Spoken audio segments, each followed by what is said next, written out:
Hey folks, thanks for tuning in. Please join us over at rivianstories.com for all the latest Rivian news. Maybe pick up yourself a t-shirt while you're there. Thanks. I know that the big news I've kind of seen over the weekend and read a little bit about is just Ford and GM's partnership with Tesla. So big news on the charging front. And that's, I didn't say Rivian in any of that, but you would think that there might be some Rivian implications down the road with CCS versus, NACS for Tesla. It's going to sound really childish. I hate calling it the North American charging standard because it's self-proclaimed. And I love Elon. I do. I just think it's the audacity of that guy to call it the standard when I don't know, man. I don't know. But anyways, do I want to see it? Sure. I had a really crappy charging experience yesterday coming home from Melbourne that probably could have been 3 times easier. I mean, even Tesla, their charging network, well, it's night and day difference better than the current CCS infrastructure that we have. There are still issues. I've had issues. My brother's had issues. Guess what? There are no pull-throughs still. So unless you're going to be that guy that leaves your trailer connected to your truck or your R1S, you're going to be that guy that's going to be blocking parking spots. Even that network's not perfect. Yeah. Can we zoom out a little bit? Because there are still a lot of people who will be listening to hearing it for the first time just because they're fans of Rivian, but they haven't necessarily followed Tesla or Ford or GM. So can we sum it up from a high level? It's essentially like format wars, right, up to this point, or not even wars, but, is it going to be Blu-ray or HD, DVD? Which one's going to win here? It's kind of like that. You got CCS and then NACS. And CCS is Rivian and everyone else up until this point. It was always Tesla versus everyone else. So Electrify America and all your other networks that were not Tesla were CCS up until this point. And now Ford and GM come out and say, we're going to be using not only NACS, but basically also in that Tesla superchargers. Because in the future, it could be both, right? Like all Tesla superchargers plus any other network that would adopt the NACS, correct? Yes. Someone take it away and kind of fill in some more from there. Well, I will say there's kind of 2 parts to it, in my opinion, Kyle. One is changing the physical format of the charging handle in the vehicles. I will tell you that the NACS handle, it's a lot smaller, a lot easier to deal with. The other big thing about it is instead of the handle itself having the locking mechanism that latches onto the vehicle, there is a pin in the vehicle so the locking takes place on the vehicle side, which is a better solution in my opinion. The physical part is one thing, and just how easy it is, so much smaller, so much easier just to grab in your hand and plug in. It's just a better design. The bigger issue, I think, that Ford customers, GM customers, and potentially Rivian or any others is access to the supercharger network. That, in my opinion, is really the game changer here. Oh, for sure. Yeah. Tesla has figured out the charging thing as far as reliability and quality of experience. And that's what everybody else has been lacking with the public CCS infrastructure. Quality and quantity. Yes. I mean, I've taken several round trips in my past 7 months, mostly like for kiddos and stuff, where I could have easily had a much easier time logistically taking the Rivian, and there's Tesla superchargers just everywhere compared to Electrify America, which is what I'd usually rely on around here anyway. So that's a huge deal there too. So, a lot of questions come to mind from that then. So for on the Rivian front, what do we think? Do you think that Rivian will eventually switch over? Or do we have any predictions on what it means for Rivian? And also with that, at one point Tesla was going to open up all their chargers with like a magic dock handle to where you magically pull out either NACS or CCS. So you magically pull out the right kind of handle.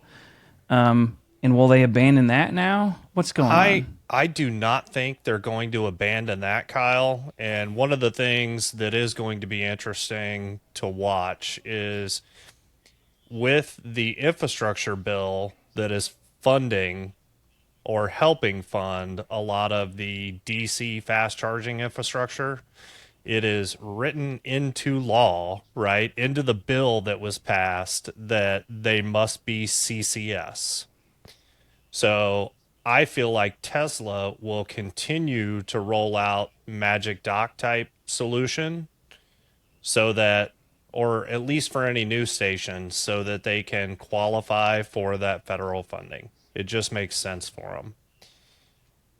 The second thing, as it relates to Rivian, and my view as the owner of a vehicle that's already equipped with a CCS connector, yeah, it's more bulky. It works a little bit differently, but I don't really care about the form factor. I mean, it's not a deal breaker for me to have a bigger, bulkier, more cumbersome connector.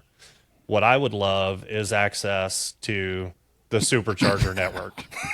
Yeah, I would agree. I mean, ideally you just want both, and you'd want to have the adapter for whatever one's not native to your vehicle so that you can use both networks.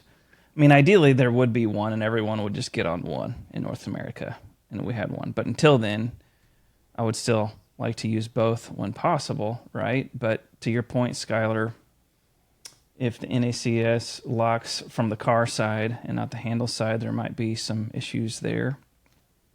But that still is doable, right? Like we already have connectors that'll take CCS to a Tesla charger. Yes. That work relatively well, correct? That is correct. Now, the other way around is actually going to be part of the interesting part as well. So Ford announced that even for their CCS vehicles, there will be an adapter available that people can buy and carry around in their vehicles to be able to still use Tesla superchargers with their CCS vehicles. So, Yeah. and basically, I think that's what the Magic Dock is it is just an adapter that Tesla did a great job of making it kind of smooth and seamless. When you pull up in a CCS vehicle and you pull the cable loose, you get the CCS adapter on the end of the Tesla connector. Right. Yeah, I'm curious though if that's going to be their workaround, and you'll see them just go live with the CCS adapter that would then work for vehicles, if that would be their workaround with the infrastructure bill. Instead of continuing the Magic Dock, because the problem with the Magic Dock is, I mean, what are we in? June? So we're 5 months into their first Magic Docks going live, and they haven't added a single new Magic Dock since. We started with 12. We still have 12. I don't know. I mean, all of this is speculation, and I was thinking about this too. Like, do you think, I'll throw this out there for you guys and for the community at large, do you think the reason that Ford and GM jumped to Tesla is because it will help them sell vehicles that they're having a hard time selling? Well, reliable charging is one of the top reasons that, keep people from getting an EV. So Yeah. I don't know. And I also think it's really True. interesting about how this will or won't potentially eat into Tesla's market share in the especially the North American EV market. It's going to be interesting. Yeah. I guess the other thing I had was if you guys had to guess on if Rivian were to do it, do you feel that my buddy Mel, he brought this up to me today via text. He's also on RS, but he was saying that basically, do you think that the Tesla lawsuit will play into will come into effect with Rivian switching or not? The lawsuit between Tesla and Rivian. Yeah. It it could Don't know. That's interesting. it could factor in. I mean, in my opinion, it all centers around specifically how Tesla will and for whom they will open up the supercharger network. I mean, the Yeah. connector is the connector. Yes, NACS is better, but how is Tesla going to manage access to the supercharger network? Right. Yeah, and how are they going to manage access to it? Adding 100,000 more vehicles, and then more as Oh yeah. Ford and GM scale up. I mean, and they've always had plans to keep expanding their network, I guess. But yeah, that's interesting because I guess out in California and other places, they can be darn right jammed up. I mean, they're reliable, but finding a spot can still take some time. Oh yeah. To your point, Jimmy, like a shortcut to the biggest barrier right now is charging, and just instantly being able to have that is huge. And then when I read these numbers, like saving up to $400 million in the original $750 million, that's Ford there. So a lot of money savings when you don't have to stand up your own network. I don't know if we can take this in more to Rivian focus, but there's still plans for the RAN, the Rivian Adventure Network, if you're new around here. And right now that's been deployed on CCS. I guess let's just kind of predict. What do you guys think? Have any gut feelings on how Rivian will deal with this news and what we'll be looking at in a year or two from now? 3 years? 5 years? I think the writing's on the wall, Kyle. I mean, with the big boys on board, it is going to change the landscape without a doubt. And the NACS 100%. connector Yep, I agree. is a better connector, better design, better ergonomics, all the things. Why not move to it? So I think it will happen. Yep. And the part that I'm unsure about is access to the supercharger network for the masses, if you will. Yep. I think that Rivian will more than likely switch over. I don't think it's going to be as soon as everybody will hope. I feel like they will be, I don't want to say late to the party, but I would say it's like 5 years from now versus, what GM and Ford are both 2 years from now. essentially. 2025, yeah. I think we're looking at like 5 years. Yeah, I think we're looking at 5 years from now. Because I feel like Rivian's too far. They're too far in, obviously, with the R1s. Unless they do not a complete, but however that's going to work out engineering-wise in order to change out the adapter or change out the connector. And then you've got the R2 being so far along already. I don't see it happening unless this has been going on with Rivian behind closed doors this whole time, and obviously the three of us know no more than 98% of Rivian fandom out there. But yeah, I don't think we'll probably see that. My guess is we won't see it officially until the R3, probably. See, I was willing to say that like maybe it's an R2 thing. Yeah, go ahead, Skyler. Nope. I Dylan? I was just gonna echo what you just said, Kyle, because I think there is enough lead time to get it into the R2, but I also agree with Jimmy. I feel like, especially with all the rest of the supply chain challenges around R1 and scaling, I don't think we'll see a solution for R1 unless maybe it's an adapter. I don't think that they're going to be putting it natively in the vehicle, but I do feel like it's the right thing to do for R2 and beyond. Yeah, I mean, I guess my last piece would be that I really hope that there's an adapter period dot for everybody. Like if you're truly gonna do this, I really hope that Elon does give the entire Galaxy? yeah, the galaxy, exactly. I just completely brain farted.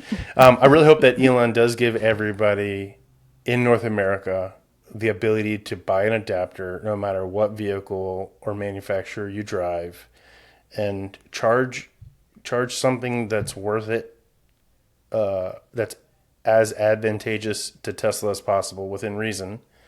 I've heard some people say they'd be willing to pay upwards of like $1,000 for it, and still obviously pay for charging. But I mean, if you think about it though, Skylar, the fact that like a lot of those adapters, for one, they're not cheap. I mean, the CCS to Tesla, excuse me, the J1772 to NACS adapter that I have for destination charging was $250, and that's only capable of 48 amps. So I mean, it's going to be a very beefy, or it should be very beefy to be able to push the current that you need for the vehicle, but also engineered enough that because the locking takes place in the vehicle on the NACS plug, the CCS locking does take place at least on the truck side, but nothing's going to lock the two together. It'd be nice to have some sort of way to lock, or maybe it's just a master lock that you would put. And I'm dragging this on, and I apologize, but like there just needs to be engineered enough that there's a way to keep it secure in the vehicle and connected to the Tesla supercharger. That way, people can't just walk by and unplug you. All right, that's all for this one. We have more coming, so please subscribe. In the meantime, we hang out at rivianstories.com. Click on shop, find yourself a t-shirt. Thanks so much for your support.